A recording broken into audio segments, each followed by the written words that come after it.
తాకట్లో ఉన్న మీ బంగారాన్ని విడిపించి ఆ రోజు ఆన్లైన్ రేటుకి కొంటాం. Sharma gold company. ప్రస్తుతం మనతో పాటు ఉన్నారు ప్రత్యూష గారు. సో వాళ్ళ మదర్ పోరాటం ఆపారా, ఇంకా పోరాటం కొనసాగుతూనే ఉందా? ఫైనల్ ఆర్గ్యుమెంట్స్ అవుతున్నాయి. సిబిఐ వాళ్ళకి నోటీసులు ఇష్యూ చేశారు. ఎన్ని సంవత్సరాలు అయిపోయింది? 2011లో వేసామండి సుప్రీంకోర్టులో. 2025లో ఫైనల్ ఆర్గ్యుమెంట్స్. 14 సంవత్సరాలు. నిజంగా ఇలాంటి పోరాటం ఏ తల్లి చేయదేమో. ప్రత్యూషాని మీ మధ్య లేకుండా, మీ కుటుంబంలో లేకుండా చేసిన వాళ్ళు మీ ముఖం చూడటానికి చాలా భయం, బాధ, చిన్నతనం ఇవన్నీ కనిపించే ఉంటాయి కదా మీకు? నేను సిగ్గుగా తిరుగుతున్నారు. రాజకీయ నాయకుల దగ్గరికి వెళ్తూ ఉంటారు కదా ఇప్పుడు కూడా. రాజకీయ నాయకుల ప్రలోభాలకి లొంగక తప్పదు, ఇంకా వదిలే ఈ ఫైట్ అని చెప్పిన వాళ్ళు లేరా? ఉన్నారు. ఏమీ చేయలేని పరిస్థితుల్లో మేము చేయాల్సి వచ్చిందమ్మా.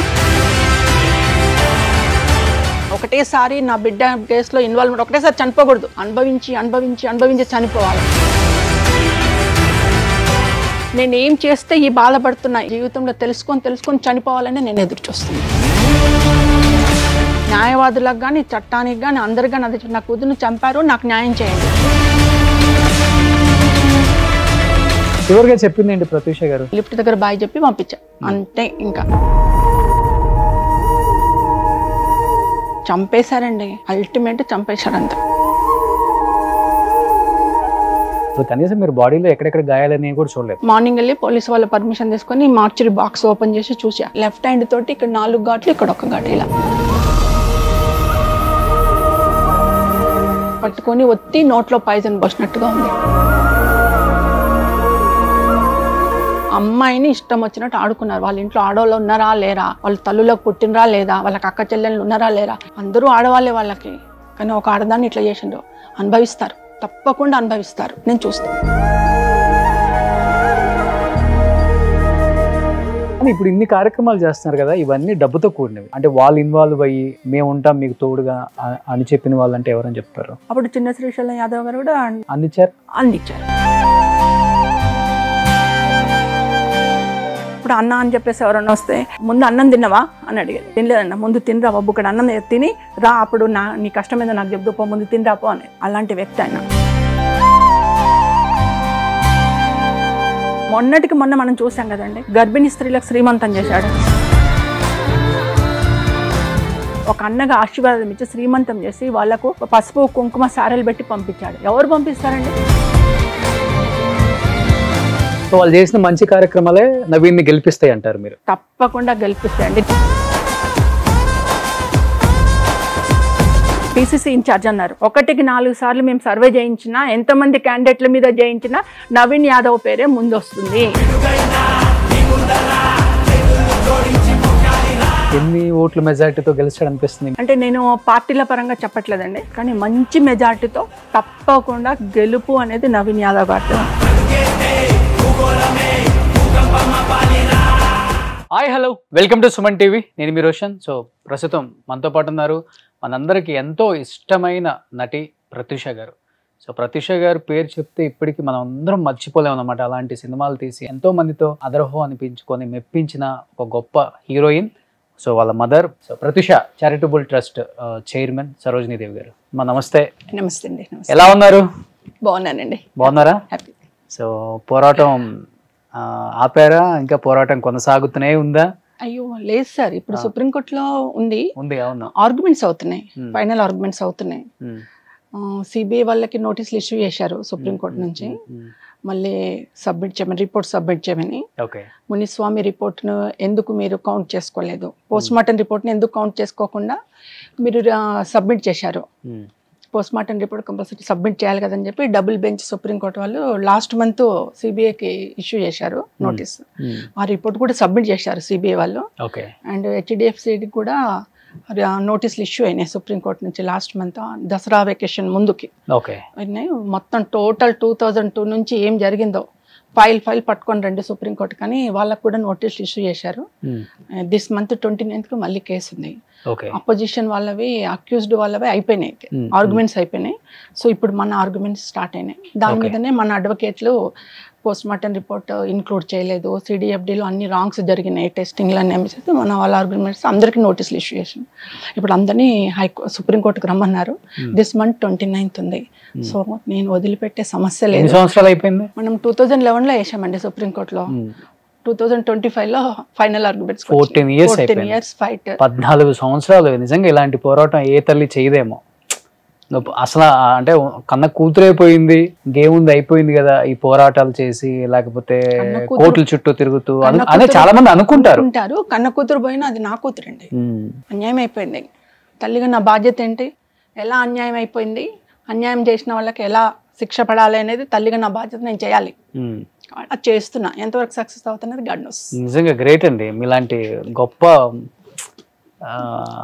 మాతృమూర్తి అందరికీ దొరకదు కదా. నిజంగా ప్రత్యూష ఎక్కడున్నా చూస్తుంటుంది. మా అమ్మ నేను చనిపోయి 8 సంవత్సరాలు అయిపోయినా ఇప్పటికి స్టిల్ ఫైట్ చేస్తూనే ఉన్నారు, ఏమాత్రం హోప్ వదులుకోకుండా. నిజంగా గ్రేట్. కానీ ఒకటి ఏంటంటే అడ్వకేట్స్ ఉన్నారు అక్కడ సుప్రీంకోర్టులో. అప్పుడు పాప 11లో నేను పోరాటం చేస్తున్నది చూసిండు వాళ్ళు. చూసి దే ఆర్ కాలింగ్ మీ, అమ్మ మేము ఫైట్ చేస్తాం సుప్రీంకోర్టులో, మీరు ఓడిపోయారు కదా హైకోర్టులో, శిక్ష తగ్గించారని బాధపడుతున్నారు, మీడియాలో మేము చూసినాము, మేము పోరాటం చేస్తాం ఇక్కడ అని చెప్పేసి అక్కడ ఉన్న ఒక 2 అడ్వకేట్లు ఫార్వర్డ్ అయ్యి 11 నుంచి కొట్లాడుతున్నారు. ఇంతవరకు నా దగ్గర సింగిల్ పైసా తీసుకోలేదు వాళ్ళు. వాళ్ళే ఇప్పుడు 14 సంవత్సరాల పోరాటంలో డబ్బులు ఎవరు తీసుకోలేదా? ఆ అడ్వకేట్స్ ఎవరు తీసుకోలే ఇంతవరకు సింగిల్ పైసా తీసుకోలేదు. ఆ అడ్వకేట్స్ మొన్న చూసి ఇంకా మళ్ళీ పిటిషన్ వేశారు. ఇంకెన్నింట్లు పెండింగ్ పెడతారు ప్రత్యూష కేసు అంటే అప్పుడు ఆర్గ్యుమెంట్స్కి వచ్చింది. 2-3 months నుంచి ఫైనల్ ఆర్గ్యుమెంట్స్కి వచ్చినాయి. So they are taking very interest అండి. వాళ్ళకు చాలా థ్యాంక్స్ చెప్తున్నా. ప్రత్యూష తరఫున నేను రుణపడి ఉంటా అడ్వకేట్స్కి. అనుకుంటున్నారా డెఫినెట్ గా సుప్రీంకోర్టులో కేసు గెలుస్తుంది, న్యాయం జరుగుతుంది? గెలవాలి అనుకుంటున్నాను. పోరాటం అయితే చేస్తాను. ఇప్పుడున్న ఈ రాజకీయాలు, ఈ రాజకీయ నాయకులు, ఈ ఇన్ఫ్లుయెన్స్ ఇవంతా చూసిన తర్వాత కూడా మీకు ఏమాత్రం హోప్ తగ్గలేదు చూడండి. అంటే గ్రేట్. అది పోరాటం అయితే చేస్తున్నాను. హైకోర్టులో అయితే న్యాయం దొరకలేదు. ఆ జడ్జి ఎక్కడ ఉన్నారో ఆయనకి ఎప్పుడు నేను కూడా ఆయనకు కూడా రుణపడి ఉంటాను. ఎందుకంటే ఆడపిల్ల అని చూడకుండా 40,000 ఇస్తున్నాను నా కుటుంబానికి. ప్రత్యూష చనిపోయింది కదా, ఆ కుటుంబానికి 40,000 ఇస్తున్నా అన్నాడు హైకోర్టులో. 40,000 మంత్ ఇస్తున్నారా? లేదు, 40,000 రూపీస్ అంతే ఇస్తున్నానంటే అప్పుడు నేను అక్కడే ఉన్నాను, కోర్టు హాల్లోనే ఉన్నాను. లేచి చెప్పాను, సార్ నేను 1 నిమిషం మాట్లాడతాను, పర్మిషన్ ఇవ్వండి అంటే చెప్పండి అమ్మన్నారు. నాకు 40,000 వద్దు సార్, ప్రత్యూషలాగా ఆ చివరి అంచు వరకు వచ్చి బతికిన వాళ్ళ అమ్మాయిలు ఎంతోమంది ఉన్నారు. ప్రత్యూష చనిపోయింది కానీ అలా బతికి బాధపడుతున్న వాళ్ళ కుటుంబాలకు ఇవ్వండి, మా పాప పేరు మీద 40,000 రూపీస్. నాకు వద్దు సార్, మీరు చాలా పెద్ద హృదయంతో 40,000 ఇస్తున్నారు, చాలా థ్యాంక్స్ సార్ అని చెప్పాను జడ్జి గారికి. కామైపోయారు ఆయన. కానీ ప్రత్యూషని అంటే మీ మధ్య లేకుండా, మీ కుటుంబంలో లేకుండా చేసిన వాళ్ళు ఎక్కడో కోర్టులోనో బయటో ఎక్కడో వాళ్ళకి సంబంధించిన వాళ్ళు, వాళ్ళ తల్లిదండ్రులు తారసపడే ఉంటాం. డెఫినెట్గా మీరు కూడా ఎక్కువ యాక్టివ్గా తిరుగుతుంటారు. పొలిటికల్ జర్నీ ఉంది, ఇటు పక్కన సోషల్ సర్వీస్ ఉంది. అది చూసినప్పుడు కనీసం వాళ్ళు మీ ముఖం చూడటానికి చాలా భయం, బాధ, లేకపోతే చిన్నతనం ఇవన్నీ కనిపించే ఉంటాయి కదా మీకు? సిగ్గుగా తిరుగుతున్నారు. ఆ బాధ, భయం ఏమి లేదు, ఇవన్నీ కామన్ మాకు సొసైటీలో అన్నట్టు సిగ్గుగా తిరుగుతున్నారు. అవునా? ఓకే. నమస్కారం అంటే మా బాగున్నావా అనుకుంటూ పోతున్నారు. వాళ్ళు నమస్కారం కూడా పెడుతున్నారు. మీరు వెళ్తూ ఉంటే ఇలా నమస్కారం అంటే ఏమా బాగున్నావా అనుకుంటూ పోతున్నారు. నిస్సిగ్గుగా తిరుగుతున్నారు. అంటే వాళ్ళ కుటుంబంలో జరగలేదు కదండి ఇన్సిడెంట్, నా కుటుంబంలో జరిగింది. నాకు బాధ, అమ్మాయిని పోగొట్టుకున్న కుటుంబాలకు బాధ. అవును. కానీ ఆ అమ్మాయిలను పోగొట్టిన వాళ్ళకి ఏం బాధ అండి? వాళ్ళకి ఎంతో మంది నిస్సిగ్గుగా బతుకుతున్నారు సొసైటీలో. కానీ రాజకీయ నాయకుల దగ్గరికి వెళ్తూ ఉంటారు కదా ఇప్పుడు కూడా, ఇంకా చాలా ఫైట్ చేసావు, ఇంతే ఉంటుంది, మేము కొన్ని వాటికి లొంగక తప్పదు, అంటే రాజకీయ నాయకుల ప్రలోభాలకి లొంగక తప్పదు, ఇంకా వదిలే ఈ ఫైట్ అని చెప్పిన వాళ్ళు లేరా? గొప్ప వాళ్ళే చెప్పుంటారు కదా. అంటే ఏమీ చేయలేని పరిస్థితుల్లో మేము చేయాల్సి వచ్చిందమ్మా, క్షమించమ్మా, ఒక తల్లిగా మమ్మల్ని క్షమించన్న వాళ్ళు కూడా ఉన్నారు. ఆ టైంకి మా చేతిలో ఏమీ లేదు, ఆర్డర్స్ వచ్చినాయి, చేసినాం, చేయకూడదు కానీ చేసినాం, తల్లి మమ్మల్ని క్షమించమ్మా అన్న వాళ్ళు కూడా ఉన్నారు. ఓకే, ఈ కేసులో ఇన్వాల్వ్ అయిన వాళ్ళు ఉంటుంది, డెఫినెట్గా ఉంటుంది ఆ బాధ. ఎంత గొప్పోడికైనా ఏదో ఒక రోజు రియలైజేషన్ ఉంటుంది కదా. ఎవరైనా మనిషే కదండి, అంతే కదా. మానవత్వం అంటే ఎక్కడైతే మృగతత్వం ఉంటుందో అక్కడ మానవత్వం కూడా ఉంటుంది. ఒకసారి కాకపోతే ఒకసారి దాన్ని డామినేట్ చేసి మానవత్వం బయటకొస్తుంది, వచ్చింది కూడా. ఓకే, నిజంగా కొంతమంది మనుషులను చూసినప్పుడు అనిపిస్తుంది జీవితంలో పోరాడి పోరాడి పోరాడి అలసిపోయిన తల్లి తండ్రి అంటుంటాం, కానీ మీరు జీవితం అంతా పోరాటం చేస్తూనే ఉన్నారు, ఇంకా అలుపైతే రాలా. అంటే నేను చూడండి, అంటే నేను ఒకటే పెట్టుకున్నా, నా కూతురు చూడండి నేను చూడాలి, చూస్తున్నా కూడా. పేర్లు అప్రస్తుతం ఇక్కడ. చట్టపరంగా అనుభవించని వాళ్ళు దేవుడి ప్లేస్ లో అనుభవిస్తున్నారు, దేవుడు ఇచ్చే పనిష్మెంట్ అనుభవిస్తున్నారు. ఓకే, చట్టపరంగా నేను పనిష్మెంట్ తేలేకపోతున్నాను, ఎందుకంటే నా దగ్గర అంత డబ్బు లేదు, అంత అధికారం లేదు, కాబట్టి నేను ఏం చేయలేకపోతున్నా. చట్టంలో కూడా అవే ఇన్వాల్వ్ అవుతున్నాయి. ఓకే, సో నేను ఏం చేయలేకపోతున్నా. కానీ దేవుడు అనేవాడు ఉన్నాడు, మీకు ఇప్పటికి చాలాసార్లు చెప్పాను, దేవుడు అనేవాడు ఉన్నాడు, పనిష్మెంట్ ఇస్తున్నాడు, అనుభవిస్తున్నాడు. నేను కూడా అదే అనుకుంటున్నాను, ఒకటేసారి నా బిడ్డ కేసులో ఇన్వాల్వ్మెంట్ ఒకటేసారి చనిపోకూడదు, అనుభవించి అనుభవించి అనుభవించి చనిపోవాలి. ఎందుకంటే వాళ్ళకి అది రెక్టిఫై కావాలి. నేను ఏం చేస్తే ఈ బాధపడుతున్నా, ఈ మానవ శరీరంతో ఇంతగా బాధపడుతున్నా అనేది వాళ్ళ జీవితంలో తెలుసుకొని చనిపోవాలని నేను ఎదురు చూస్తున్నాను. అది చూసే ఆడియన్స్ వ్యూవర్స్ ఎవరన్నా ఈమె ఇంత కచ్చగా మాట్లాడుతుంది అనుకోవచ్చు, కానీ నా బాధ, నా మానసిక వేదన వాళ్ళకి తెలిస్తే వాళ్ళు అనుభవిస్తే వాళ్ళకి కూడా ఇట్లాగే వస్తుంది, ఇట్లాంటి కక్షనే వస్తుంది. అదే కక్షతో చెప్తున్నా. వ్యూయర్స్ ఫస్ట్ నుంచి కూడా మీరంటే మంచి అభిమానం. ఒక తల్లి పోరాటం చూస్తుంటే నిజంగా ఇలాంటి తల్లి కూడా ఉంటుందా సొసైటీలో, ఇలాంటి తల్లిదండ్రులు ఉంటే నిజంగా పిల్లలకి నిజంగానే న్యాయం జరుగుతుంది, వాళ్ళు మన మధ్య ఉన్నా లేకపోయినా అని చెప్పేసి వాళ్ళు ఎప్పుడు కూడా మీకు సపోర్టే. లాస్ట్ టైం అప్పుడప్పుడు నేను అమ్మకు ప్రేమతో చేసినప్పుడు కూడా 100లో 99 కామెంట్స్ అన్ని పాజిటివ్. గ్రేట్ అమ్మ తల్లి, ఇలాంటి దాన్ని మేము ఎక్కడ చూడలేదు, పుస్తకాల్లో చదవటమే కానీ సినిమాలలో చూడటమే కానీ ఈ పోరాటాల గురించి. మేబీ ఆ బ్లడ్లోనే ఉంటుంది పోరాటం అనేది. జీవితంలో పోరాటం భయంకరంగా చేసింది ప్రతిష కూడా, చివరి క్షణం వరకు. అంటే ఒక హోప్, బతుకుతాను అనేది దేవుడు. కానీ మీరు చిన్నప్పుడు అంటే మీరు ఈ పోరాటం చూస్తుంటే తను చిన్నప్పుడు పెంచిన విధానం గుర్తొస్తుంటుంది అందరికి. తను మాకు చిన్నప్పుడే ఇంట్లో మా హస్బెండ్ వెళ్ళాడండి, అందుకని తన రెస్పాన్సిబిలిటీ తీసుకునేది చిన్నప్పటి నుంచి. తన అంటే మమ్మీకి నేనే సపోర్ట్, ఇంటికి పెద్దదాన్ని నేను, మమ్మీకి నేనే సపోర్ట్, డాడీ లేడు, సపోర్ట్ నేనే ఉండాలని ఒక ఎయిమ్ తోటి, ఒక రెస్పాన్సిబిలిటీ తోటి పెరిగిన అమ్మాయి. కుటుంబానికి బాధ్యత నేనే, మమ్మీని పట్టుకొని ముందరికెళ్ళేది నేనే, తమ్ముడు చిన్నోడు అని ఒక బాధ్యతతోటి పెరిగిన అమ్మాయి. కానీ ఇప్పటికి కూడా ఐ కాంట్ ఎక్స్పెక్ట్ అమ్మాయి చనిపోయింది అని అంటే తన వల్ల చనిపోలే, చంపేశారు. ఇప్పుడు కూడా అదే చెప్తున్నా, కోర్టులో ఉన్నా అది కంటెంప్ట్ ఆఫ్ కోర్ట్ అవుద్దా కాదా ఐ డోంట్ నో, బట్ చంపేశారు. ఇప్పుడు కూడా నేను అదే వర్డ్ మీద స్టిక్ అనే ఉన్నా. నాకు న్యాయం దొరుకుతుందా దొరకదా సెకండరీ, కానీ న్యాయవాదులకు కానీ చట్టానికి కానీ అందరికి కానీ అదే, నా కూతురుని చంపారు, నాకు న్యాయం చేయండి ఓకే అని నేను ఇప్పటికీ అదే కోరుతున్నా. ఎంత ఉంటుంది ఏజ్ చనిపోయేందుకు ప్రత్యూష గారికి? 19 years ఉంటుంది అంతే. ఎట్లా చాలా ఎంగ్లో వచ్చేసింది సినిమా? 16 yearsగా వచ్చేసింది. ఇంటర్ సెకండ్ ఇయర్లోనే వచ్చేసింది. ఫస్ట్ ఇయర్ అయిపోయి సెకండ్ ఇయర్ స్టార్టింగ్లోనే రాయుడుకి వచ్చేసింది. కానీ 3 yearsలో రూల్ చేశారండి. 3 yearsలో ఇన్ని సినిమాలు చేయొచ్చు, ఇంత పెద్ద సూపర్ హిట్ చేయొచ్చు. వన్ డే 1 minute కూడా వేస్ట్ చేసుకోలేదు తను. 19 years. చివరిగా చెప్పింది ఏంటి ప్రత్యూష గారు? ఎట్లనో మీకు కూడా తెలుసు ఇంకా బతకదని, తన పొజిషన్ చూసి. అంటే నేను మాట్లాడలేదు చివరిలో, నేను మాట్లాడలే అమ్మాయిని. మార్నింగ్ 4 o'clock ఇంట్లో నుంచి బ్యూటీ పార్లర్కి వెళ్ళిందే లాస్ట్. ఓకే, లిఫ్ట్ దగ్గరికి వెళ్ళి బాయ్ చెప్పిన, తొందరగా రండమ్మా, రేపు ఎర్లీ మార్నింగ్ బెంగళూరుకి వెళ్ళాలా, లేట్ చేయొద్దు, ఓపెనింగ్కి మూవీ ఓపెనింగ్కి వెళ్ళాలి, తొందర రండి అని చెప్పి మా అన్నయ్య కూతుర్ని తనని పంపించాను. లిఫ్ట్ దగ్గర బాయ్ చెప్పి పంపించాను అంతే. ఇంకా నేను మళ్ళీ ఏం మాట్లాడాలి? హాస్పిటల్లో నన్ను మా బాబుని మాట్లాడించే పరిస్థితి లేవు కదా. పాప అక్కడ ఉంటే నన్ను ఇంత దూరం నిలబెట్టారు. అక్కడ నుంచే రాజకీయం మొదలైంది, అక్కడ నుంచే మొత్తం రాజకీయం అంతా మ్యానిపులేట్ అక్కడ నుంచే మొదలైంది. నాకు తర్వాత తెలిసింది అక్కడ నుంచి మొదలైందా మ్యానిపులేట్ రాజకీయం అంతా. ఓకే, అంటే పాపతో మాట్లాడితే నిజం వస్తుంది బయటకని. పాప కాన్షియస్ లో ఉన్నారండి? ఉందా లేదా కూడా తెలియదండి, దగ్గరికి పోనీలేదు కదా, అంత దూరం నిలబెట్టి అదిగో ట్రీట్మెంట్ జరుగుతుంది ఇక్కడ నుంచే చూడండి అన్నారు ఐసీయూలో. గ్లాస్ డోర్లో నుంచి లేదు, అంత దూరం మన స్ట్రెచ్చర్ మీద పడుకొని ఉంది బెడ్ మీద, మమ్మల్ని ఒక 8 అడుగుల దూరంలో నిలబెట్టారు. అసలు ఒక్కరోజు కూడా మీరు పాపను టచ్ చేయలేదా? పోనీలే దగ్గరికి.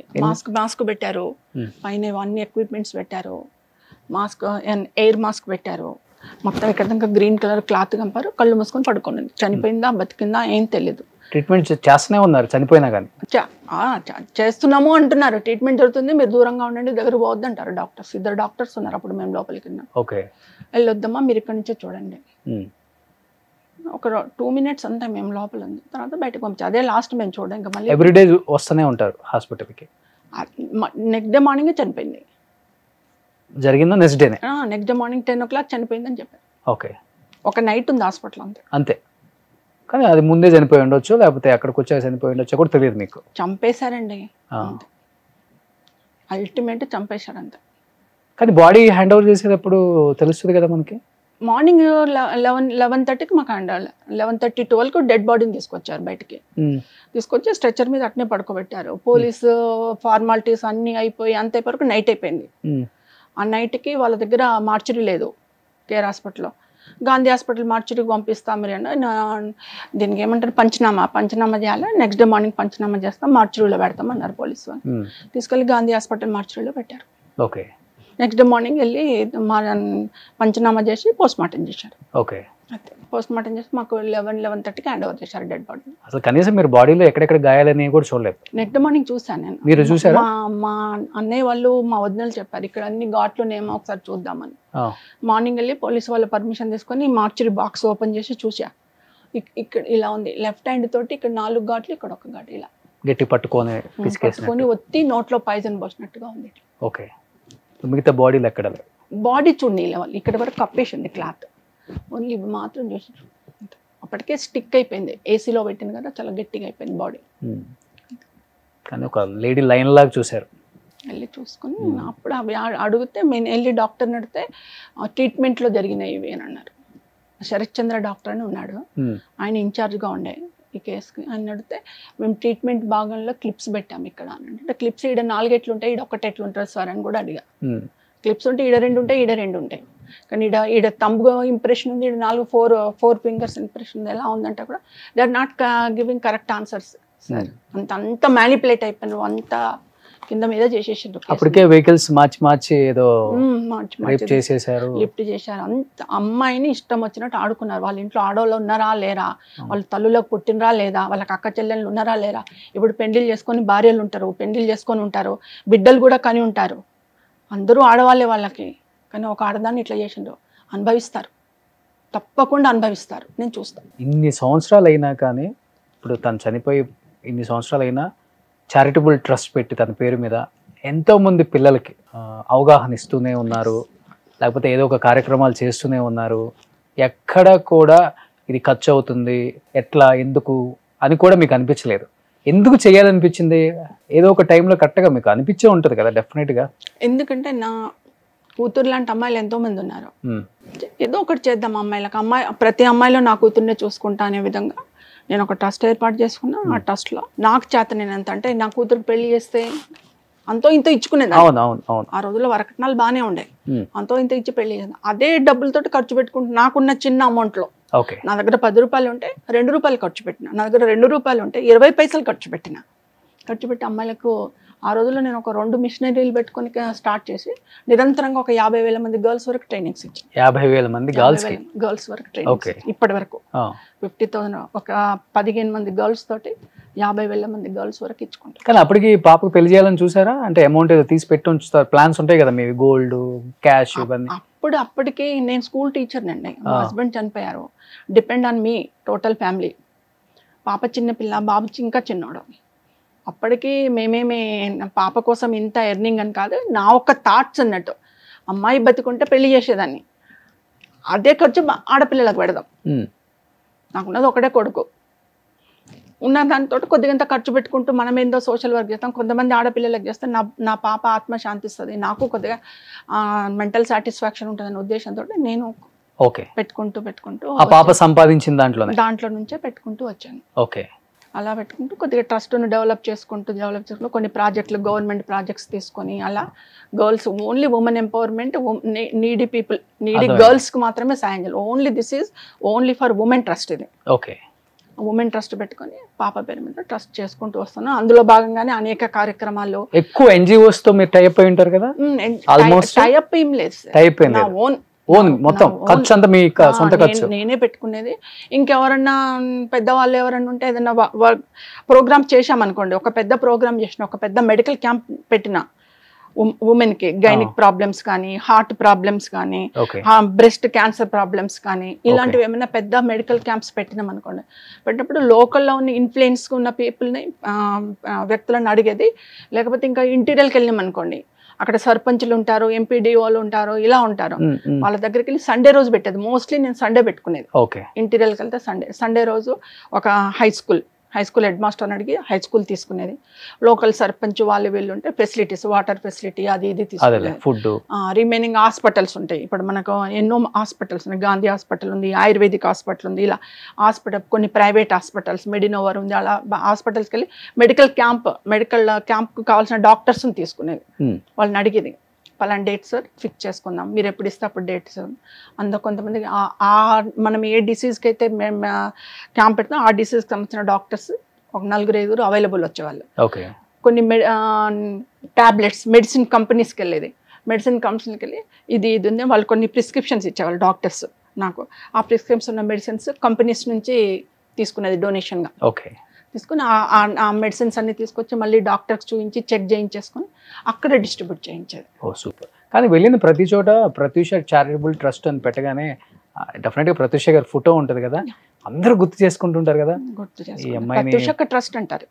ఎక్కడ సినిమాల్లో చూసాము అని చెప్పేసి పాత వాళ్ళు కూడా రీకలెక్ట్ చేసుకుంటారు కదా. అంటే ప్రత్యూష చారిటబుల్ ట్రస్ట్ అని ఎవరు ఎలా ఉంటుంది? ప్రత్యూష చారిటబుల్ ట్రస్ట్ అని ఎవరు అనరు, ప్రత్యూష అక్క ట్రస్ట్ అంటారు ఊర్లలో. అక్క ట్రస్ట్ పోతున్నాము, అక్క ట్రస్ట్ పోతున్నాము అంటే. ఎక్కడ నేర్చుకున్నావు టైలరింగ్ అంటే ప్రత్యూష అక్క ట్రస్ట్ లో నేర్చుకున్నాము, ఇగో మాకు సర్టిఫికేట్ అంటారు. నేను సర్టిఫికేట్స్ కూడా డిస్ట్రిబ్యూట్ చేస్తాను ట్రస్ట్ నుంచి. అంటే వాళ్ళు నేర్చుకున్నది ఎలా తెలవాలి, శోధ సర్టిఫికేట్ ఎక్కడ నేర్చుకున్నాడు, పలానా ప్రత్యూష చారిటబుల్ ట్రస్ట్ లో ట్రైనింగ్ చేసిన అని చెప్పేసి సర్టిఫికేట్స్ కూడా ఇచ్చేవాళ్ళం మేము. కానీ తను బతుకుంటే ఎన్ని సేవా కార్యక్రమాలు చేసేదో తను సంపాదించిన దాంట్లో. తనకు చాలా ఇష్టం. అంటే తను షూటింగ్లో ఉన్నప్పుడు తను వాడిన చెప్పులు అవి ఉంటే తీసుకొచ్చేసి మా ఇంట్లో పనమ్మాయికి లేకపోతే ఇంకెవరైనా పనం వాళ్ళంటే తీసుకురా, అప్పుడు నా చెప్పులన్నీ ఇచ్చేస్తాను, డ్రెస్సులన్నీ ఇచ్చేస్తాను అని చెప్పి ఇచ్చేసేది. అర్థమైంది. పట్టుకొచ్చేసి ఇచ్చేసేది, అందరికి దానం చేసేసేది. అక్కడ ఉంటే వేస్ట్ అయిపోతాయి మమ్మీ, ఎక్కడో పడేస్తారు, తీసుకుపోయి మన సంతోష్కి వాళ్ళకి వీళ్ళకి ఇచ్చేది, అందరికి ఇచ్చేవాళ్ళు. చాలా కార్యక్రమాలు చేసేవాళ్ళు అసలు. చాలా అంటే only for girls, women girls. కానీ ఇప్పుడు సెంట్రల్ గవర్నమెంట్ ప్రాజెక్ట్స్ ఉన్నాయి. FCC ఫ్యామిలీ కౌన్సిలింగ్ సెంటర్ కూడా మెయింటైన్ చేశా. Nearly hundreds of families set చేశా. కానీ ఎప్పుడన్నా అనిపిస్తుంది మహానటి సినిమా చూసినప్పుడు ప్రత్యూష ఒకవేళ అప్పుడు ఆ సినిమా తీసుకుంటే ప్రత్యూషని హీరోయిన్ గా తీసుకునే వాళ్ళు ఆ సినిమా కనిపించింది. ఆమెకుండే అలానే ఉంటది. 1-2 ఆమెకు మంచి క్యారెక్టర్లు చేయాలని ఉండే. ఆమెలో ఊహ చేసిన క్యారెక్టర్ ఒకటి ఉండే ఆమెకు. ఎప్పుడైనా వస్తే మమ్మీ నేను ఇలాంటి క్యారెక్టర్ నేను ఎప్పుడైనా సరే ఊహ మేడం లాగా చేయాలి నేను. శ్రీదేవిది ఒకటి ఉండింది, కమల్ హాసన్ ఉంటారు అందులో, ఆ క్యారెక్టర్ ఒకటి. ఈ 2 క్యారెక్టర్లు చాలా ఇంట్రెస్టెడ్ గా ఉండేది. ఈ 2 క్యారెక్టర్లు ఎప్పటికైనా సరే నేను మంచి హీరోయిన్ అయిన తర్వాత ముందు ఈ 2 క్యారెక్టర్లు చేస్తాను. ఎక్కువ ఏ హీరోయిన్ ఇష్టపడతారా? శ్రీదేవి గారు. ఎప్పుడైనా ఖాళీగా ఉంటే మొబైల్ ఇలా మిర్రర్ పెట్టేసుకొని ఒక రూమ్లో మిర్రర్ పెట్టించేసిన, ఒక చైర్ తీసుకుపోయి వేసేసుకొని ఆ మిర్రర్లో చూసుకుంటూ శ్రీదేవి ఆహభావాలు చేస్తూ ఉండేది. మొబైల్లో చూసుకునేది ఇలా చేసేది, మొబైల్లో చూసుకునేది ఇలా చేసుకునేది. సూపర్. కానీ ఇప్పుడు ఇన్ని కార్యక్రమాలు చేస్తున్నారు కదా, ఇవన్నీ డబ్బుతో కూడినవి. ఇప్పుడు మీ దగ్గర ఉన్న ఫండ్తో చేయాలంటే చాలా చాలా కష్టం. మీరు చెప్పినట్టుగా చాలా మంది హెల్ప్ కూడా అవసరం, ముఖ్యంగా పొలిటీషియన్స్ లేకపోతే కొంచెం బిజినెస్ అలాంటి వాళ్ళది చాలా ఇంపార్టెంట్. ఇప్పుడు హైదరాబాద్లో కూడా మీరు ఎక్కువ చేస్తుంటారు కాబట్టి ఎక్కువ అంటే మీరు చేస్తున్నారు, మా వాటితో టైప్ అవుదాం లేకపోతే మీ వాటికి మా సపోర్ట్ కావాలంటే ఇస్తామని చాలామంది చెప్తూనే ఉంటారు కదా. చాలామంది బిజినెస్ వాళ్ళు చేస్తున్నారు. అలా ముందుకు వచ్చి అంటే వాళ్ళు ఇన్వాల్వ్ అయ్యి మేము ఉంటాం మీకు తోడుగా అని చెప్పిన వాళ్ళంటే ఎవరని చెప్తారు? నా వరకు నేను కొన్ని ఫిలిం ప్రోగ్రామ్స్ కూడా చేశాను. అంటే ప్రత్యూష చారిటబుల్ ట్రస్ట్ అవార్డ్స్ కూడా చేశాను. స్మాల్ స్క్రీన్ చేశాను, బిగ్ స్క్రీన్ చేశాను. ఇప్పుడు చేస్తున్నారా? ఒక 4-5 years నుంచి ఆపాను. అంతకుముందు బాగా చేశాను. ఎవ్రీ 2 yearsకి ఒకసారి ఇచ్చాను. అప్పుడు దానికి చీఫ్ గెస్ట్ అంటే గెస్ట్లుగా చాలా మంది వచ్చేవాళ్ళు. రాజేంద్ర ప్రసాద్ గారు వచ్చిండ్రు, జగపత్ బాబు గారు వచ్చిండ్రు, మళ్ళీ ఉదయ్ భాను వచ్చింది, ఝాన్సీ గారు వచ్చారు, చాలా మంది వచ్చారు. అంటే నేను పిలిచిన వాళ్ళందరూ ఎవరు ఆపకుండా అందరూ వచ్చారు. కాంతారావు గారికి ఇచ్చాను, గీతాంజలి గారికి ఇచ్చాను అవార్డు, అందరినీ పిలిచాను. అందులో భాగంగా పొలిటీషియన్స్ అంటే నేను ఎక్కువ పొలిటీషియన్స్ ఇన్వైట్ చేయకపోయేది. బట్ ఆర్ కృష్ణయ్య గారు వచ్చారు. అప్పుడు ఆర్ కృష్ణయ్య గారు నేను ఏ ప్రోగ్రామ్ పిలిచినా వచ్చారు. తెలియని కోపం ఉంటుంది కదా పొలిటీషియన్స్ మీద మీకు? అలా అని కాదు, ట్రస్ట్ అంటే ఒక ఎన్జిఓ, ఓకే, వై ఇన్వాల్వ్డ్ అన్నట్టుగా. నేను ఏమైనా సినీ ఫీల్డ్ మేము ఒక అంటే నేను ఇప్పటికీ చాలా గ్రేట్గా పిలుచుకుంటాను. ఈరోజు మా కుటుంబానికి పేరు ఉంది అని అంటే సినిమా. నేను ఇంతవరకు గర్వంగా చెప్పుకున్నది నేను ఒక సినిమా కుటుంబం, మాది ఒక సినిమా కుటుంబం. నేను ఇప్పుడు కూడా అదే గర్వంగా చెప్పుకుంటా. మేము ఒక ఫిలిం కుటుంబం, అందరము కలిసి ఉండాలి, అందరికీ ఒకరికి మ్యూచువల్గా ఒకరికొకరు రెస్పెక్ట్ తీసుకోవాలనే భావంతో ఉంటాను నేను. అదే మంచితనంతో ఈరోజు ఫీల్డ్లో కూడా నేను అదే మంచితనంతో మూవ్ అవుతున్నా. అందులో భాగంగా నేను ఎవరు పిలిచినా వస్తారు, గెస్ట్గా వస్తారు. ఇప్పుడు సంఘాల నుంచి అంటే ఆర్ కృష్ణయ్య గారు నేను ఎక్కువ ఇన్వైట్ చేసుకునేది, ఆయన వచ్చారు. అందులో భాగంగా హైదరాబాద్లో కొంతమంది వెల్ నోటెడ్ ఇలా మాలాగా సోషల్ వర్క్ చేసేవాళ్ళు, మాలాగా పబ్లిక్లో మింగిల్ అయ్యి పబ్లిక్ సాయం అందించేవాళ్ళు, పబ్లిక్ అందుబాటులో ఉండేవాళ్ళని కూడా నేను పిలిచాను. అందులో ఇప్పుడు ప్రజెంట్ జూబ్లీ హిల్స్ క్యాండిడేట్కి ఉన్న వాళ్ళ తండ్రి నవీన్ యాదవ్ గారు తండ్రి గారు చిన్న శ్రీశ్యామ్ యాదవ్ గారిని కూడా ఇన్వైట్ చేసిన.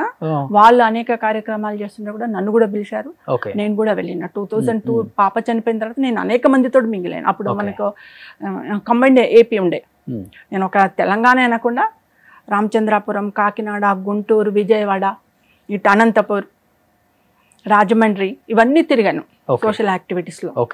ఇక్కడైతే వరంగల్, నల్గొండ, రంగారెడ్డి, ఆదిలాబాద్, కరీంనగర్, నిజామాబాద్ ఇవన్నీ తిరిగా. అంటే ఎక్కడ ఆగకుండా మొత్తం ఆంధ్రప్రదేశ్ అంతా నాది అనుకుని నేను తిరిగా. అందరికీ ప్రత్యూష తెలుసు, ఎక్కడ ఏ అమ్మాయి ఉన్నా ఆ పద్ధతితో మనం ఆదుకోవాలా, నాతో అయినంత సాయం చేయాలని చెప్పి నేను మొత్తం ఏపీ మొత్తం తిరిగినప్పుడు. అందులో భాగంగానే హైదరాబాద్లో కూడా అనేక కార్యక్రమాలు చేసిన. అప్పుడు చిన్న శ్రీశైలం యాదవ్ గారు కూడా మంచి కార్యక్రమాలు చేస్తున్నామమ్మా, నువ్వు ముందరికెళ్ళు, నీకేమైనా సహాయ సహకారాలు కావాలంటే మా లాంటి వాళ్ళం మేము సహాయ సహకారాలు అందిస్తాము. అందించారు. కొన్ని అంటే ఏమన్నా అన్నదానాలు చేయాలన్నా ఏదన్నా చేయాలన్నా నాకు చేశారు.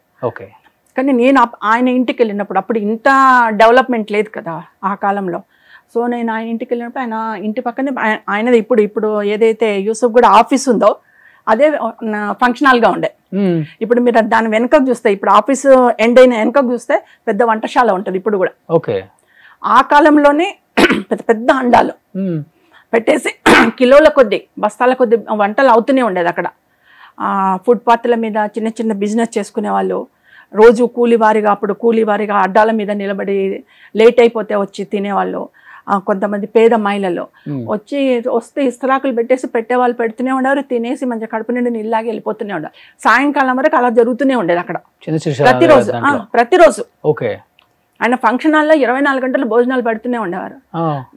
మేము ఎప్పుడైనా వెళ్ళి సార్ దగ్గర కూర్చుంటే ఎవరన్నా వచ్చి అన్న ఇది సాయం కావాలంటే 12-1 గంట మధ్యలో మేము ఏమన్నా కార్యక్రమాలు చేసుకొని సార్ని కలిసిపోదామని చెప్పి అటు వెళ్ళి వచ్చేవాళ్ళం. వచ్చినప్పుడు అన్న అని చెప్పేసి ఎవరన్నా వస్తే ముందు అన్నం తిన్నావా అని అడిగేది, ఇదే లాంగ్వేజ్లో. అన్నం తిని వచ్చినావా అన్నాడు. తినలేదన్న, ముందు తినరా బాబు, ఇక్కడ అన్నం తిని రా, అప్పుడు నీ కష్టం ఏదో నాకు చెప్తూ పో, ముందు తినరాపో అనేది. అలాంటి వ్యక్తి ఆయన. కానీ రకరకాలుగా మాట్లాడతారు ఆ వ్యక్తి గురించి. కానీ మీరు చెప్పేది 20-25 సంవత్సరాల ముందు నుంచి ఇప్పటికి కూడా చేస్తున్నాడు. వెనక ఉందండి, ఇప్పటికి మీరు వెళ్ళి చూడండి సార్, నేనేం అబద్ధం చెప్పట్లేదు. ఆయన ఆఫీస్ వెనక చూడండి, వంటశాల చాలా పెద్దగా ఉంటాయి. సో ఆయనకి హెల్పింగ్ నేచర్ ఎక్కువ. హెల్పింగ్ నేచర్ ఎక్కువ. ఎవరికన్నా బాధపడుతుండంటే నేను ఉన్నా అంటాడు. వాళ్ళ ఇంట్లో చెడు జరగని మంచి జరగని పోయి నిలబడతాడు.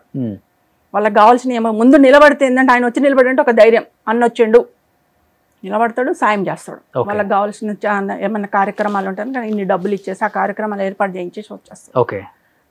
అదే కాకుండా ఇంకా నేను చూసిన ఏంటంటే ఆయన ఎంతోమంది అమ్మాయిలకు వివాహం చేసిండు, అమ్మాయిలకు, పేద మహిళలకి. ఈ కాలంలో నేను ఇప్పుడిప్పుడు చూస్తున్నా, ఏది 14 నుంచి చూస్తున్నా, షాదీ ముబారక్ అని, కళ్యాణ లక్ష్మి అని. కానీ ఆయన 2002 నుంచే చూసినా నేను. ఆయన అమ్మాయిలకు వివాహాలు చేయడము, అమ్మాయిలకు సాయం చేయడము, అన్నదానం చేయడం అన్నట్టు 2014 నుంచి చూస్తున్నాం. 5 రూపాయలు తీసుకొని అన్నపూర్ణ క్యాంటీన్ అని పెట్టి 5 రూపాయలు తీసుకొని పెడుతుంటారు పేదలకు. ఆయన ఫ్రీగా పొద్దున్న నుంచి రాత్రి 8 గంటల వరకు, పొద్దున 11 గంటలకు భోజనం స్టార్ట్ అయిందంటే రాత్రి 8 గంటల వరకు భోజనాలు పెడుతూనే ఉండేవాళ్ళు ఉచితంగా, తన కష్టార్జితంతో. ఈ మధ్య ఒక వీడియో కూడా ఫుల్ వైరల్ అయింది, మీరు చూసే ఉంటారు. బీజేపీ అతనిది. అవును, చూసారా? బీఆర్ఎస్ కి ఫస్ట్ ప్రచార రథం ఇచ్చారు. మళ్ళా కేసీఆర్ గారి కూతురికి వివాహానికి డబ్బులు సాయం చేశారు అని. చూస్తాను. అది కేసీఆర్ గారి దగ్గర స్నేహితుడు అనుకుంటాను, అవును. చిన్ననాటి స్నేహితుడు. అవును రాజయ్య గారు. అవును చూసారు, ఫుల్ వైరల్ అవుతుంది వైరల్ అవుతుంది. కేసీఆర్ ని కాదని చెప్పమను. అంటే రాజయ్య గారు చెప్పినా సరోజిని చెప్పినా నిజాలు చెప్తున్నామండి. మేము చెప్పేది అబద్ధము అనుకుంటే జూబ్లీహిల్స్ నియోజకవర్గంలో బస్తీలలోకి వెళ్ళి అడగండి. అంటే ఇప్పుడు నేను ఒక సేవ చేస్తున్నాను మీకు చెప్పిన 100 మంది సరోజిని కరెక్ట్ అని అనరండి. కొంతమందికి నెగటివ్ ఉంటుండొచ్చు నా మీద, నెగటివ్ ఒపీనియన్ కూడా ఉంటుంది. నెగటివ్ చెప్పేవాళ్ళు నెగటివ్ చెప్తారు, పాజిటివ్ చెప్పేవాళ్ళు పాజిటివ్ చెప్పుకొనియండి. కానీ మనం ఏం చేస్తున్నాం అనేది చాలా ఇంపార్టెంట్. నేను ఎంతవరకు కరెక్ట్ చేస్తున్నాను అనేది నేను ఆలోచిస్తాను. ఎదుటి వాళ్ళు నన్ను ఏదో నెగటివ్ అంటున్నారని చెప్పేసి నేను పట్టించుకొని నేను ముందరికి వెళ్ళిపోతూనే ఉంటాను. చిన్న సిరిసిల్ల దగ్గర కూడా ఉంటాయి. ఎంతో మంది అమ్మాయిలకు సాయం చేస్తున్నారు. బాగా ట్రోల్ చేస్తున్నారు. ఒక రౌడీ షీటర్ కొడుక్కి టికెట్ ఇచ్చారు, వీళ్ళని గెలిపిస్తే రేపు ఏమవుతుంది కావాలని భయపించటం. కొంతమంది 100 మంది 1000 మంది విద్యార్థులకు ఆయన ఫీజులు కడుతున్నాడు, పేద విద్యాలను చదివిపిస్తున్నాడు, వాళ్ళకి యూనిఫామ్లు ఇస్తున్నాడు, బుక్స్ ఇస్తున్నాడు. ఈ రోజు కూడా వాళ్ళ కుమారుడు నవీన్ యాదవ్తో కలిసి ఇస్తున్నాడు. ఎంతో మందికి ప్రైవేట్ స్కూల్ వాళ్ళు వచ్చేసి అన్న కొద్దిగా రూములు సరిపోతలేవన్నంటే రూములు కట్టిస్తున్నాడు, స్కూళ్ళలో ఫెసిలిటీస్ లేవన్నంటే ఇన్ఫ్రాస్ట్రక్చర్ చేపిస్తున్నాడు స్కూళ్ళలో. ఇంకేం కావాలండి? ఒక వ్యక్తి ప్రభుత్వంతో పోటీ పడకుండా నేను స్వంతంగా ప్రజలకు అందుబాటులో ఉంటాను అని చెప్పేసి సేవ చేసే వ్యక్తులను ఏమన్నా మనం? ఇంకొకటి ఆశ్చర్యపోవాల్సిందంటే నేను ఆ కాలంలో చూసింది ఏంటంటే ఎంతో మందికి పేదలకి ఇళ్ల పట్టాలు ఇప్పించాడండి. ఇది చాలా గొప్ప విషయం.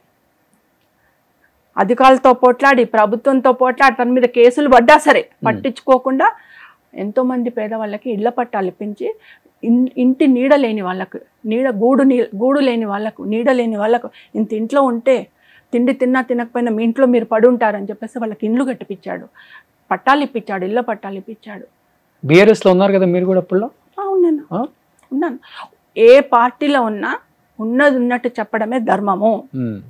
ఏ పార్టీకి అఫిలియేటెడ్గా చెప్పట్లేదు. నేను ఒక కుటుంబం గురించి, ఒక కుటుంబంలో జరిగిన సేవా కార్యక్రమాల గురించి, ఒక కుటుంబంలో జరిగిన పేదవాళ్ళకు అందుబాటులో ఉన్న విషయం చెప్తున్నాను. అంతే. అవే క్వాలిటీస్ నవీన్ యాదవ్ మొత్తం వచ్చేసి ఇవన్నీ చేసుకుంటూ వస్తే ఆయన ఇంకా 2-3 అడుగుల ముందేసాడండి. స్టెప్స్ తండ్రి కంటే ఒక 3 స్టెప్పులు ముందుకున్నాడు. ఇదెంత మనం ఫ్రీగా చేస్తే కుదరదు నాన్న, నేను ఒక ఎన్జిఓని స్థాపిస్తా అని చెప్పి నవయువ నిర్మాణం అని చెప్పి ఒక ఎన్జిఓని స్థాపించుకున్నాడు. మాలాగనే స్టార్ట్ చేసుకొని దాని నుంచి ఇంకా ముమ్మరంగా చేస్తున్నాడు. ఆయన స్పోర్ట్స్లో టాలెంట్ ఉన్న స్పోర్ట్స్లో ఉన్న విద్యార్థులకి మీరు వెళ్ళండి, మీరు సక్సెస్ కాండి స్పోర్ట్స్లో అని చెప్పి వాళ్ళకి ఏ టాలెంట్కి కావాల్సిన ఏ ఫెసిలిటీ అయినా ఇప్పిస్తున్నాడు. సింగింగ్ పాటలు నేర్చుకునే వాళ్ళకి, జానపద కళాకారులకి, ఇతరత్ర కళాకారులకి అందరు కూడా వాళ్ళ టాలెంట్లను డెవలప్ చేసుకోవడానికి వాళ్ళ డిపార్ట్మెంట్లో వాళ్ళ విభాగాల్లో వాళ్ళు అభివృద్ధి చెందడానికి ఎన్నో విధాల సహాయ సహకారాలు నేను కళ్ళతో చూసా. మొన్నటికి మొన్న మనం చూసాం కదండి, గర్భిణీ స్త్రీలకు శ్రీమంతం చేశాడు. అవునా? ఎన్ని వేల మందికి శ్రీమంతం చేశాడు. ఒక అన్న, ఒక తల్లిగా, ఒక అన్నగా, ఒక తండ్రిగా మంచి పండంటి బిడ్డలను కనండి అని చెప్పి ఒక అన్నగా ఆశీర్వాదం ఇచ్చి శ్రీమంతం చేసి వాళ్లకు పసుపు కుంకుమ సారెలు పెట్టి పంపించాడు. ఎవరు పంపిస్తారండి? ఒక తోబుట్టు పంపిస్తారు. అవి ఒక తోబుట్టు లాగా పంపించాడు. దాన్ని బట్టే మనం అతని మనసును అర్థం చేసుకోవచ్చు, ఆ వ్యక్తి ఏంటిదన్నది అర్థం చేసుకోవచ్చు. అవును, అదే వాళ్ళతో ట్రావెల్ చేశారు కాబట్టి మీరు అంతా చూశారు కాబట్టి 20-25 years జర్నీ. అవే కాకుండా ఎప్పటి నుంచోనండి పండగలు వస్తాయి.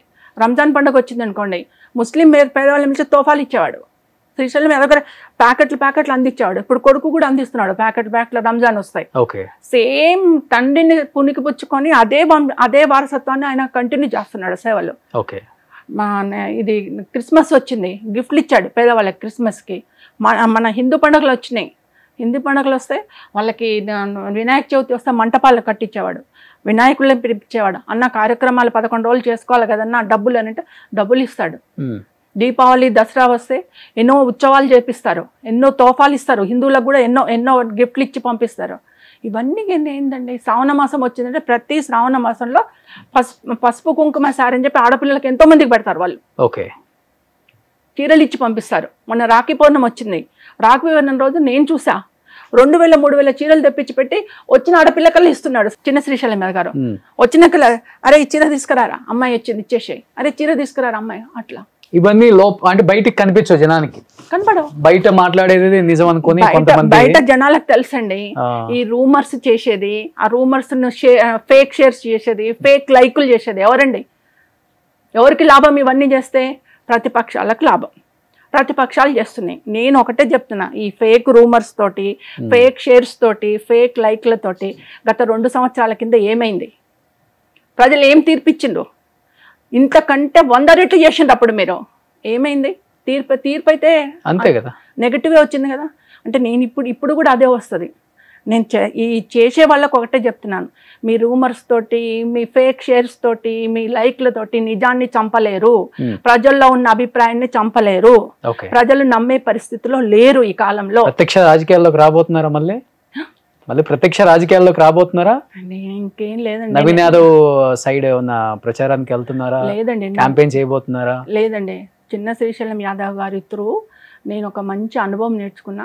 నేను కూడా నాకంత డబ్బు ఉంటే నేను ఇంకా 2 ఇంతలు చేసేదాన్ని. నేను అలా కూర్చొని చూసుకుంటూ 2 ఇంతలు చేసేదాన్ని. అమ్మో వీళ్ళు ఎంత బాగా చేస్తున్నారు, నేను ఎందుకు చేయలేకపోతున్నా అనుకుని నేను ఒక విధంగా జెలసీ ఫీల్ అయ్యేది వాళ్ళని చూసి.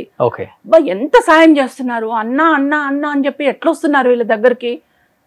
అది నేర్చుకుని ఈ రోజు నేను నన్ను అమ్మ అమ్మ అనిపించుకుంటున్నాను వాళ్ళని చూసి. సో వాళ్ళు చేసిన మంచి కార్యక్రమాలే నవీన్ని గెలిపిస్తాయి అంటారు మీరు? తప్పకుండా గెలిపిస్తాయండి. నేను చాలా చూస్తున్నాను సోషల్ మీడియాలో కూడా అందరు నవీన్ అన్న అని ఎందుకంటున్నారంటే యూత్ గర్ల్స్, ఎంతమంది గర్ల్స్ పెడుతున్నారు, ఎంతమంది బాయ్స్ నవీన్ అన్న ఎందుకంటుందండి? మీరు చెప్పండి. ఇప్పుడు అందుబాటులో ఉంటాడు నవీన్ అన్నాను ఎందుకంటున్నారు? అంటే నేను కూడా చూసింది కళ్ళతో కొన్ని అందుబాటులో ఉంటాడు అందరికి. పిల్లలు కడుపు నిండా అన్న అని పిలుచుకుంటున్నారు. నవీన్ అన్న గెలుస్తాడు, అన్న నవీన్ అన్న అని అంటున్నారు. ఎందుకంటున్నారు అంటే ఆయన వాళ్ళకి అందుబాటులో ఉన్నాడు. కష్టం వస్తే నేనున్న చెల్లె అంటున్నాడు, కష్టం వస్తే నేనున్న అక్క అంటున్నాడు, కష్టం వస్తే నేను వస్తున్న పాతమ్మి, నేను 5 నిమిషాలు నేను వస్తున్న పాతమ్మి నీ ఇంటి దగ్గరికి అంటున్నాడు. అది ప్రజల్లో ఉన్నాడు. కాంగ్రెస్ గవర్నమెంట్ కూడా చెప్పారు వాళ్ళు, నేను విన్నాను, 1కి 4 సార్లు మేము సర్వే చేయించుకున్నా నవీన్ యాదవ్ పేరే వస్తుంది జూబ్లీహిల్స్ లో. అంతే, కాంగ్రెస్ సర్వే చేయించిన తర్వాత టికెట్లు ఎవరు అక్కడ పిసిసి ఇన్ఛార్జ్ అన్నారు, 1కి 4 సార్లు మేము సర్వే చేయించినా, ఎంతమంది క్యాండిడేట్ల మీద చేయించినా నవీన్ యాదవ్ పేరే ముందు వస్తుంది. ఎందుకు వస్తుందండి నవీన్ యాదవ్ పేరే ఎందుకు రాలేదు? వేరే వాళ్ళ పేర్లు. ఆయన ప్రజలకు అందుబాటులో ఉన్నాడు. తండ్రి కాలం నుంచి 2002 కంటే ముందు నుంచి, నాకు తెలవక ముందు నుంచి చేస్తున్నారేమో ఇది, నాకు తెలిసినప్పటి నుంచి సంగతి చెప్తున్నారు. అప్పటి నుంచి సేవా కార్యక్రమాలు చేస్తున్నారు, ప్రజలకు అందుబాటులో ఉన్నారు. తండ్రి కొడుకులు అందరూ కూడా ఆ కుటుంబం ప్రజలకు అందుబాటులో ఉంటుంది. నేను ఇంకొకటి అంటున్నాను, నేను ఎవరి పేరు ఎవరి పేరు అన్నాను. ఇప్పుడు ఏదేదో సోషల్ నెట్వర్క్లో పెడుతున్నారు, సోషల్ మీడియాలో పెడుతున్నారు. పెద్ద పెద్ద లీడర్లు ఉన్నారు, వాళ్ళ గత చరిత్రలు ఏంటిది? మీరు రాజకీయంలోకి రాకముందుకు మీ చరిత్ర ఏంటిది? 1 ఏళ్ళు ఎదుటి వాళ్ళని పెట్టి చూపిస్తే 3 ఏళ్ళు మనం చూపిస్తాయంట. వాట్ యూ అంటుంటాయంట ఇవి 3. యూ అంటే వాట్ యూ అంటే అంట.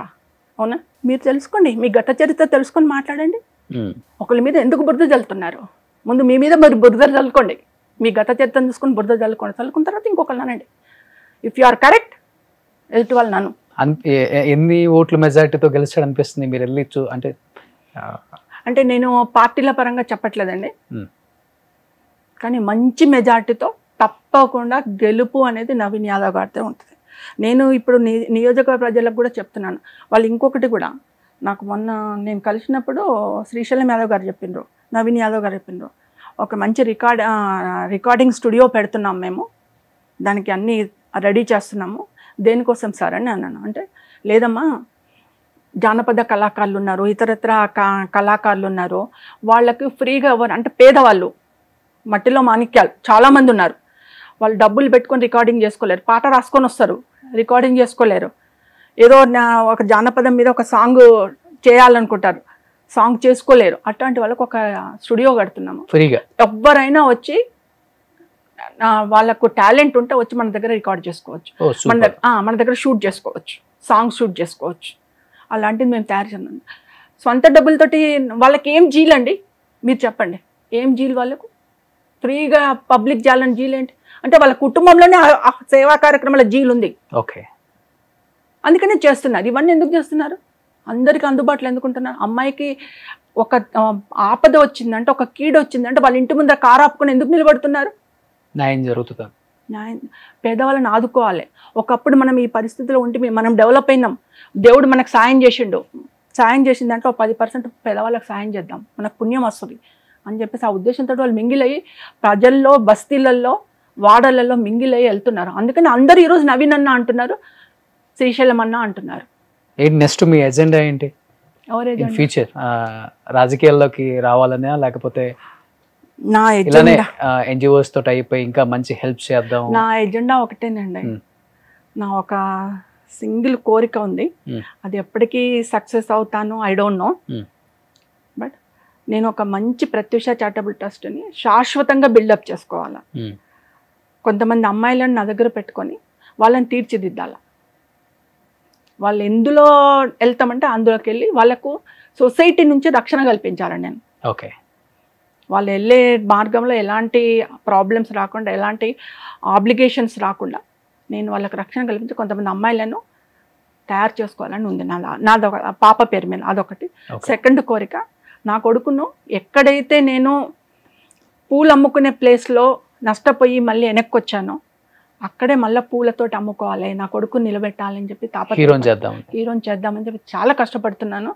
బట్ గాడ్ కూడా నాకు అవకాశం. ఇండస్ట్రీలో పెద్దలను కలుస్తున్నారా? బాబు నిజంగానే హీరో లాగా ఉంటాడు. ఆల్రెడీ కలుస్తున్నాము. బట్ మేమే ఓన్గా చేసుకోవాలా అనుకుంటున్నాను. ఇంకా అవకాశాల కోసం ఎదురు చూడకుండా ముందు నేనే ఎంటర్ చేపిద్దాం బాబుని అని చెప్పేసి ఆ ప్రయత్నంలో ఉన్నాను. అందులో ఒకటి సక్సెస్ కావాలి. ఈ 2 కోరికలు నాకు. కానీ రాజకీయము అది ఇది ఇప్పటివరకైతే నేను ఏం అనుకోలేదు, అది తర్వాత గండోస్. సూపర్. ఈ 2 జరగాలని మనస్ఫూర్తిగా కోరుకుంటున్నాను. Thank you so much. ఇంకొకటి చెప్తున్నాను, చెప్పండి. ఒక చిన్న ఏంటంటే, ఇప్పుడు నేను వచ్చిన స్టూడియోకి వచ్చిన పర్పస్ ఏంటంటే, నియోజకవర్గ ప్రజలకి, జూబ్లీహిల్స్ నియోజకవర్గ ప్రజలకి నేను చెప్పేది ఏంటంటే, ఎన్నికలు వస్తాయి. ఇప్పుడు వచ్చిన ఎన్నికలు మళ్ళీ 3 సంవత్సరాలతో ఎన్నికలు వస్తాయి, మళ్ళీ 5 సంవత్సరాల తర్వాత కూడా ఎన్నికలు. అంటే ఇది నిరంతర ప్రక్రియ, ఎన్నికలు వస్తూనే ఉంటాయి, పోతూనే ఉంటాయి. దానికి మీరు ఆపలేరు, నేను ఆపలేను. రాజ్యాంగ పరంగా వచ్చే ప్రక్రియ. కానీ మనం ఎన్నుకునే నాయకుడు ఎవరు, ఎలాంటి వాళ్ళని ఎన్నుకోవాలా, ఆ వ్యక్తి మనని ఎంతవరకు ఆదుకుంటుండు, భవిష్యత్తులో మనని ఎంతవరకు ఆదుకుంటాడు, మన బతుకులను ఎలా బాగు చేస్తాడు, మనకి ఎప్పుడు ఏ రాత్రి ఏ పగలైనా ఎలా అందుబాటులో ఉంటాడు, మన నియోజకవర్గాన్ని ఎవరు అభివృద్ధి చేస్తారు, అంటే గతంలో చూడలేని అభివృద్ధిని ఇక ముందు మనం సంతోషపడేలా చేసే అభివృద్ధిని ఎవరు చేస్తారు, బాగా ఆలోచించండి అమ్మా. మీకు అందుబాటులో ఉన్న వ్యక్తిని, మీకు ప్రజలలో ఉన్న వ్యక్తిని, మీ కష్టాలలో నేను వచ్చి ఉన్నాను అని నిలబడే వ్యక్తిని ఎన్నుకోనండి, నాయకుడిగా గెలిపించుకోండి, నియోజకవర్గాన్ని అభివృద్ధి చేసుకోండి, మీ బతుకులను కూడా బాగు చేసుకోండి అని చెప్పేసి తెలియజేస్తున్నాను. Thank you. సుమన్ టీవీలో మీ పర్సనల్ అండ్ బిజినెస్ ప్రమోషన్స్ కోసం కింది నెంబర్కి కాంటాక్ట్ చేయండి.